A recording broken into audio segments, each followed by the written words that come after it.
folks. Now this is going to be a somewhat quick and dirty update video because I haven't really done one enormous thing to center a video around since the last one, even though it's been a really long time.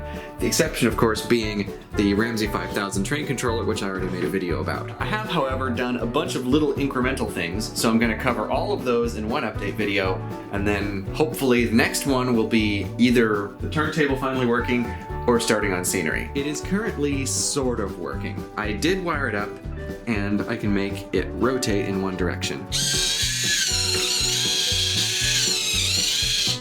As you can probably tell, however, it is horrendously noisy, and it's also not that reliable, which is why I'm going to be replacing this. I've ordered a new Atlas turntable with the Atlas drive unit, which is belt driven, so it should be a lot quieter. And it's the exact same size. This is an ancient Atlas one that I got for $5. So when it arrives, I'm just going to pull this one out and drop the new one in, and everything else can stay the same. I'm going to start installing the actual turntable tracks. These are just temporary. Also, the locomotive formerly known as Red Oak No. 3 is back.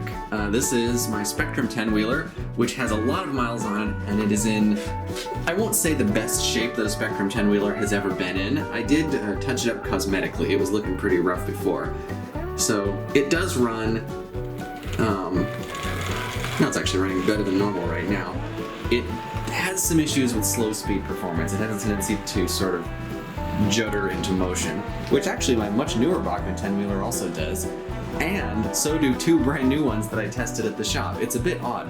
I think it might have to do with the belt drive in these, but we got two brand new ones of these in at the hobby shop where I work. I tested both of them, and they both have the same issues with juddery starts and very noisy running.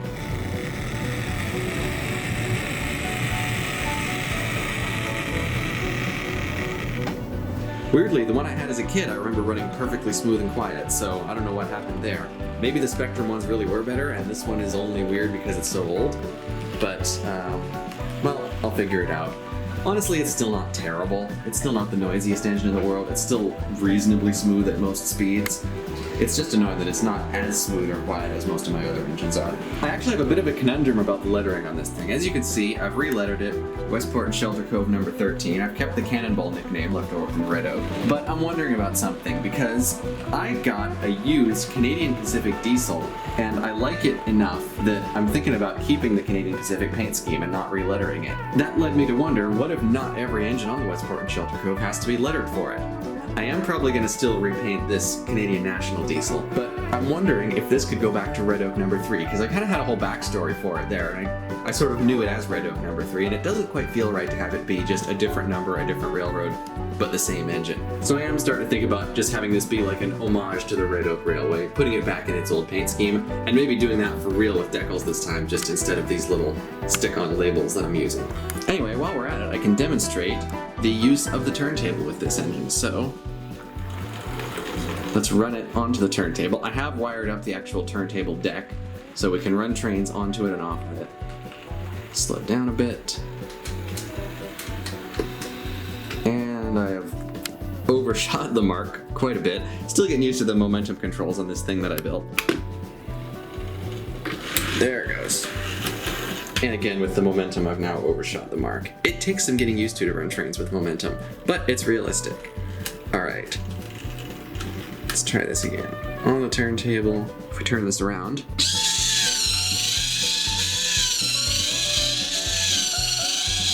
Sorry about the noise.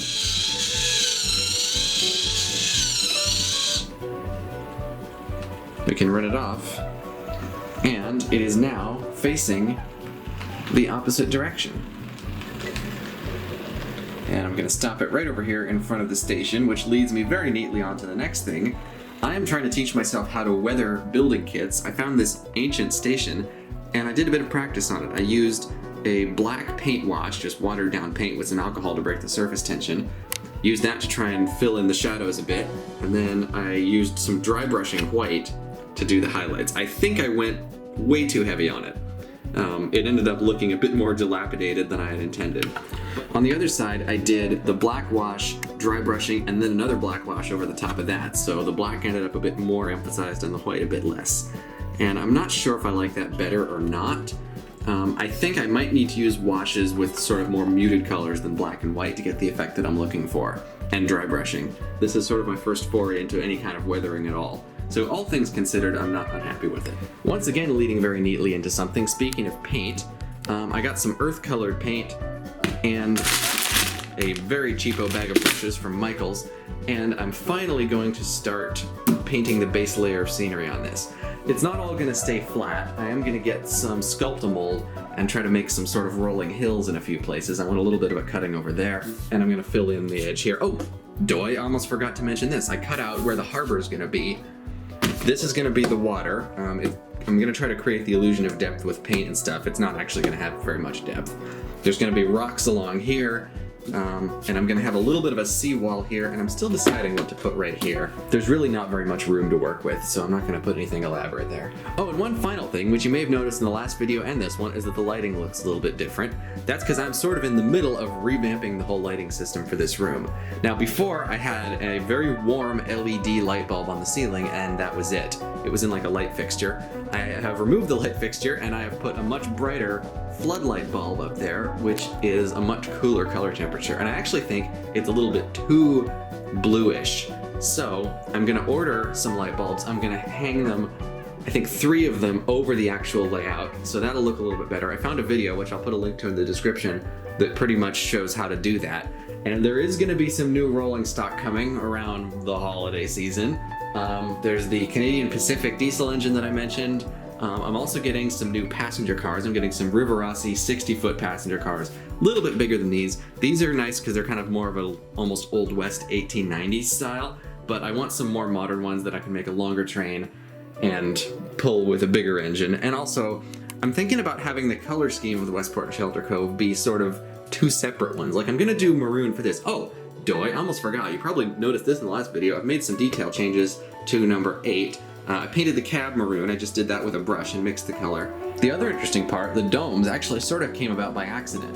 While I was painting the cab, the engine actually fell off my desk and broke something on one of the domes. I realized that you can actually take the domes off on these fairly easily because they're just press fit, and I had these old brass domes from an old AHM 440, so I just painted those up, super glued them on, and I think they look really good. It sort of makes the engine look older, like maybe from the 1880s, and I'm happy with that. I like it. It matches these passenger cars, and it gives kind of a nice Old West look to the whole train. But I am going to also add some more modern passenger cars to the fleet. These are not going anywhere. I'm essentially just going to have 2 separate trains, and I'm thinking about painting them in the same green color that I painted this. And I know I said I was going to paint this engine maroon before, but I'm actually thinking about painting it in that green as well, because I can't really find a shade of maroon that I like in a hobby spray paint, and I really, really like this green.